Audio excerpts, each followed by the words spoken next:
Yeah, welcome to it. Another dang dizzle day playing a game of Minion Masters. I am the Palsy Papa, aka Cerebral Palsy Dad. Always Zachary D, and the D stands for Don't Stop Doing It.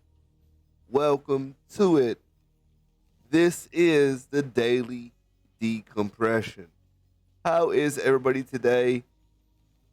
I guess this marks the commencement of my second full week doing YouTube. Um, Tuesday's live stream was, or Monday's daily decompression was technically, but this is my first daily decompression back. We're trying out the My Family Monday thing. Um, Want to play a few games of Minion Masters, kind of talk about a couple of things that have been on my mind to get this first week started. A question that I was thinking about after we recorded the My Family Monday uh, segment video. I'm not real sure um, what I want to use for that, but the first episode in the series for sure. That is true. We are definitely going to do more of those, probably weekly. Honestly, it's such an important um, series for you guys to get to know me. One of the things that came up is talking about my experience growing up as somebody with cerebral palsy. One of the first things that I sort of wanted to answer, or to be able to answer even, was the question of when did I realize that I was different? When did I realize that I, in fact, had the palsy? And I can't place when I first realized I was different. And I guess in part that's because this is the way it's always been. It's not different for me. Um, I don't, there's no world where I view it as being different. It is just being who I am. Um, but no, I don't think I ever can place a singular moment where I quote unquote realized that I was in fact different. But what I can tell you is there are a few times in my life where I was treated differently, in particular at school. And I guess the first privilege that I can say I got from being handicapped is I was always allowed to go to lunch earlier than everybody else and get my tray to beat the lines. And that was a real positive, and I saw that as a benefit, I guess, for lack of a better word. And what it did do was make people want to um, be my friend and talk to me and different things like that. And I was always kind of a smart aleck in school, so I learned very early on that if I was going to insulate myself from the ridicule, the teasing, or whatever, I had to be able to make fun of myself. So, coupled with those two things, I would say early on, I probably didn't have a very difficult experience um, being a handicapped kid because, relatively speaking, my palsy is mild and I was able to deflect any, for lack of a better word, any downsides or any flack that I may have gotten with the humor, with the being able to make fun of myself. I'll cut myself down before you can, so that way what you're telling me right now can't hurt me. And that's an important trait to have. Be willing to take away somebody's thunder from them in that regard. Be willing to just go after, disarm them from the things that they have to say against you. But I can remember a few occasions where I became keenly aware that people could do things that I couldn't. Sure, they were accommodating. They let me play dodgeball and things like that. And nobody was really going to hit the cripple kid. That's just not happening. I say all the time, if you and I get into a fight and I win, you got beat by a cripple kid. If I lose, you beat up a crippled kid. I think I come out ahead either way in that particular matchup. And it worked that way through a lot of elementary school. It worked that way through a lot of my life, really, but particularly early. There was a lot of accommodation made for me to participate in all the activities the other kids were doing as well. And that's important because there were times where those accommodations meant not just fitting in, not just doing everything everybody else did, but not doing some things as well, such as the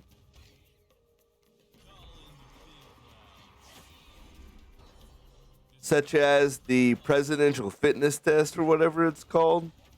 That thing sucks, by the way, but I definitely wasn't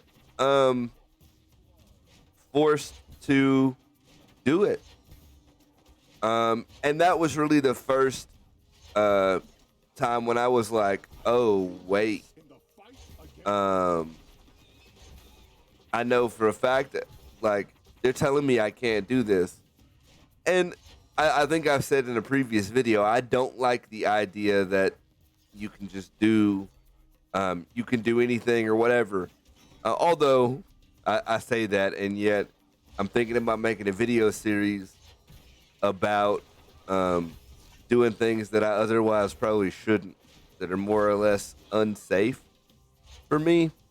Comment down below and like this video if you do want to see that series. Want to see me do stupid stuff like get on a ladder. Let's see. I don't know what else I could do, but I'm sure I can find plenty of stuff it would be difficult for me to do. But certainly comment down below if you want to see that. But that was probably the first time I realized that there were things I couldn't do that other people could. And this was probably the first time, and I guess that was around third grade. I think that's when you start doing those. I started to also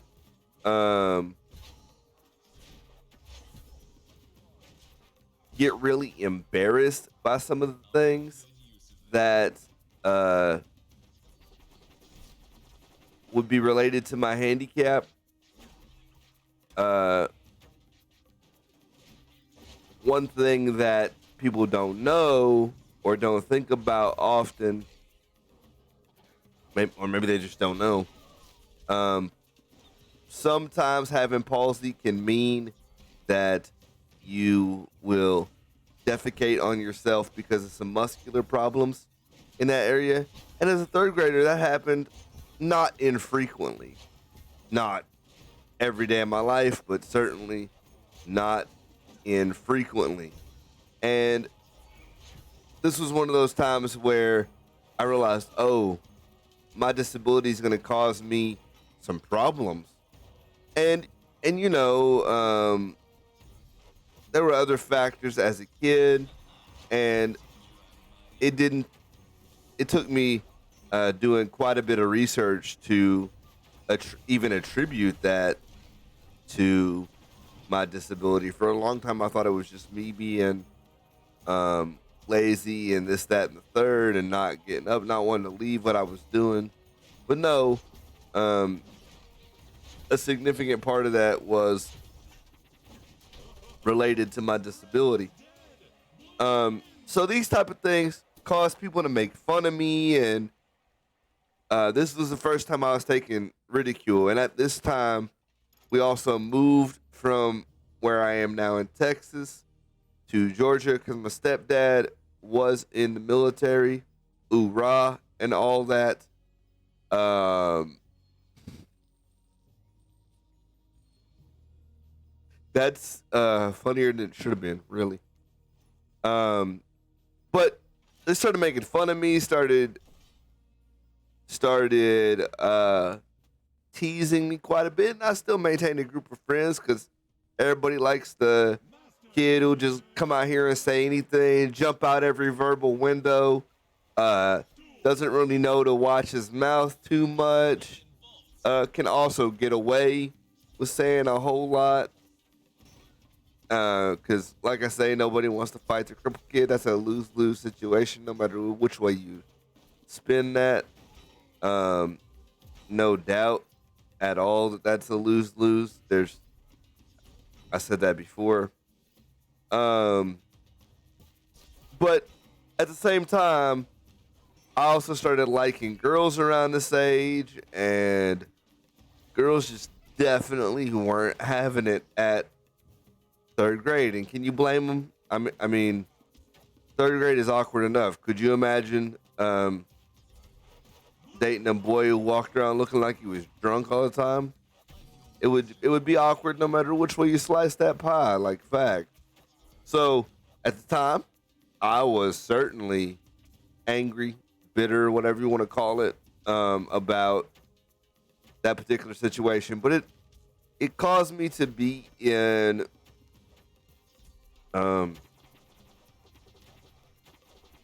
self-defense mode a lot, and probably not put myself out there as much. And honest to goodness, I can't blame me for it. I can't really fault me for not wanting to expose myself to more of that. But for a long time, I just stopped pursuing girls.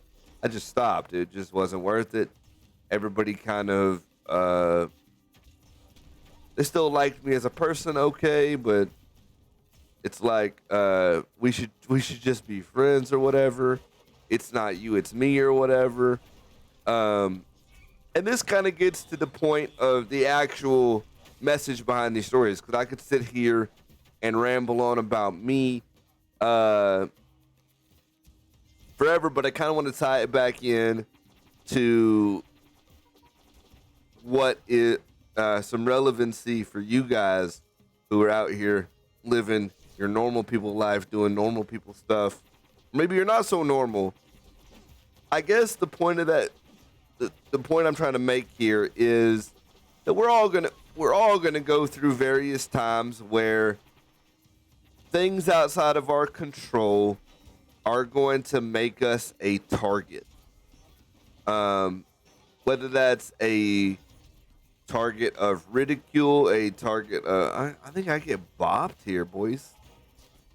A target of ridicule, a target for scrutinization.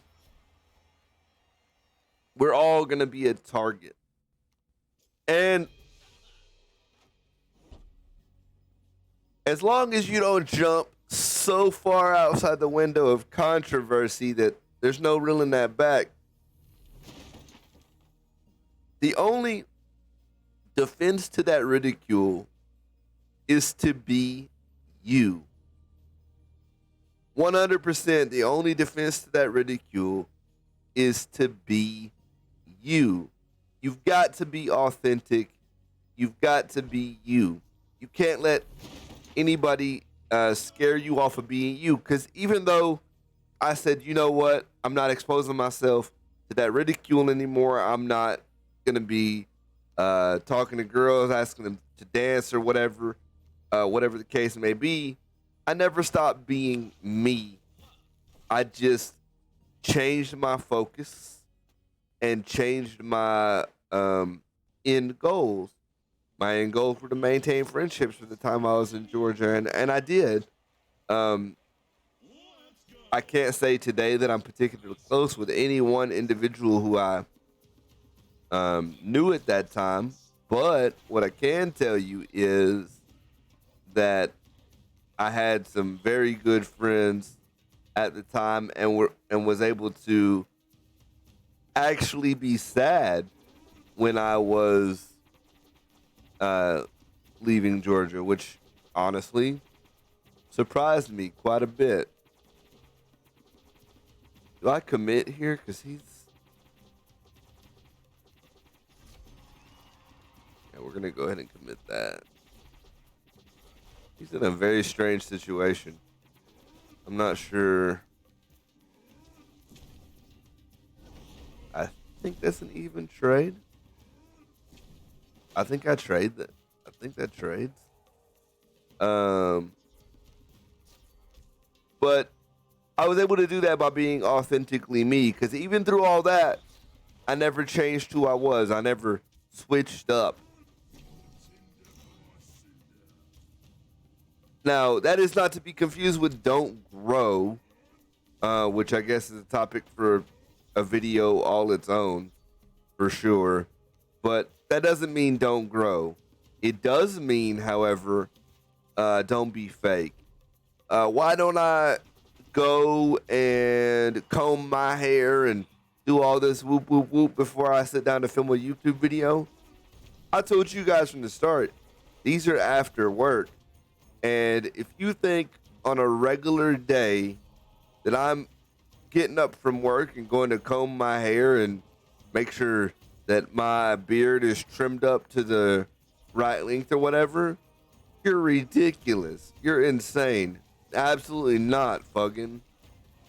So it would be inauthentic of me to do that. It would make me feel fake if I presented you that as a character, and that's not how I am in my everyday life. This is supposed to be an everyday life channel. And the same thing is true for you. I'm not telling you to go look like a slob, but don't think you have to put on a face to go do something. If whoever is around, if whoever you're talking to doesn't want you for you, then they don't deserve you. You know how exhausting it would be if, and this is the extreme example, of course, if I had to pretend like I didn't have palsy somewhere. Like, let's just say, for example, there was a certain amount of effort that I could put in that made my walking look 100% normal without question. It would still be exhausting to put in that amount of effort. There is no amount of effort, by the way. There is no magic cure for the palsy walk, and there is no amount of effort with which I can walk that would mean I looked more or less normal. It's just not a thing. So, but if there was, that amount of effort would be so great that it would be honest to goodness annoying to have to put that out all the time. It would be annoying. And that is just a fact. And the same is true for you. Could you imagine if you presented your personality a certain way first time you met somebody and the second time you met somebody, and then all of a sudden you're now a month into getting to know this person, and relationships and maintaining those connections are already hard enough as it is. They're already stupid difficult as it is. And then to put on top of that, you've got to maintain some level of fakeness.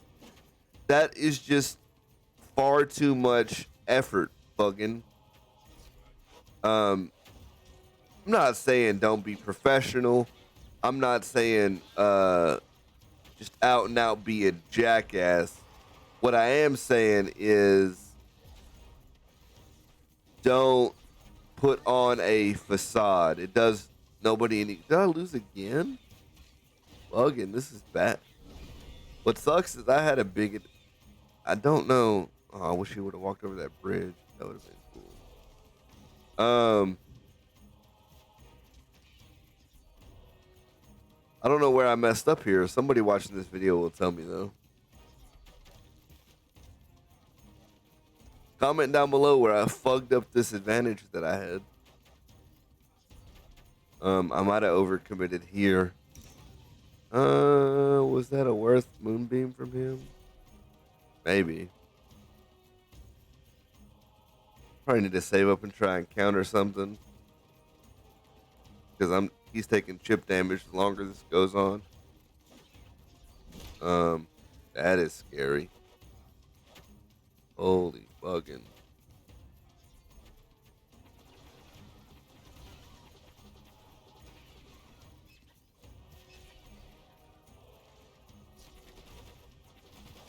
Let me see if I can get through this little initial little push right here.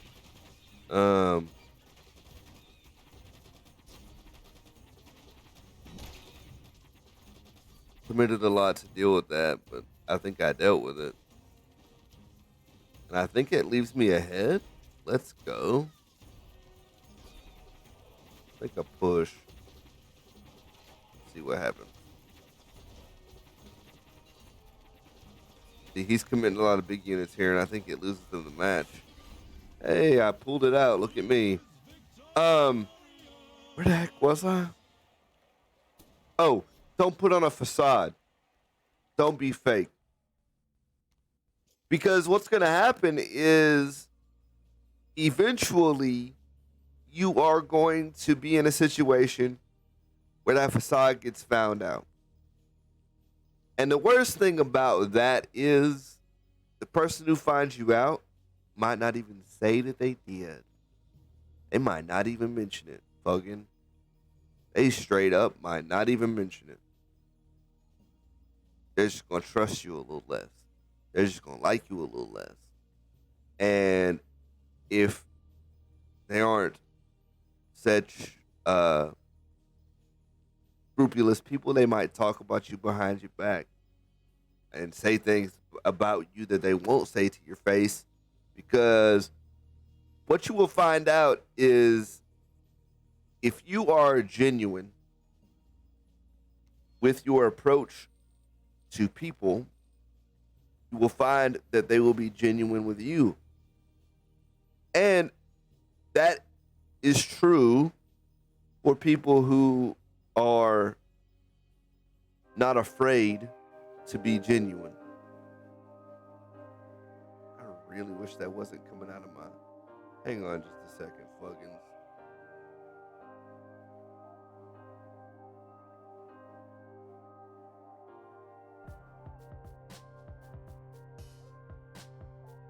All right. That's not how I really wanted to outro this video, but for some reason that's coming out of my big speakers, and I didn't want the problem. But my point here is, if you're genuine with people, they'll be genuine with you, or you will find out very quickly those who are and are not comfortable around you. I want to maybe talk in another video of how to make people comfortable around you, how to make somebody with cerebral palsy comfortable around you. And you know, And we'll get into that topic for another video. But I really wanted to. I really caught myself in a catch-22. But one of the things that I don't like are grouping everyone with a disability in the same lump. Because the truth is, we're all people first. But like I said, another time for another video. But to wrap this up, you being real with somebody is going to mean that you're going to either A, determine who from around you is not real, or find that people are generally more comfortable around you. And you know what? It's a lot easier to be real with somebody than it is to be fake with somebody. And that's my thought for the day. Be real, don't be fake, be who you are, be authentic. Do not put on a facade for somebody. Comment down below a time that you were fake and got caught. Comment down below a time when you realized that it was easier just to be yourself. And as always, like and subscribe to the channel. Please do that if you like what I'm doing. If you like these little ramblings after working a long shift, and this is me blowing off steam. But if you like what I'm doing, please do like, subscribe, and comment on the channel. I appreciate each and every one of you. And as always, I am the Palsy Papa, Zachary D. And don't be tripping, because I'm still crippin'. See you guys tomorrow.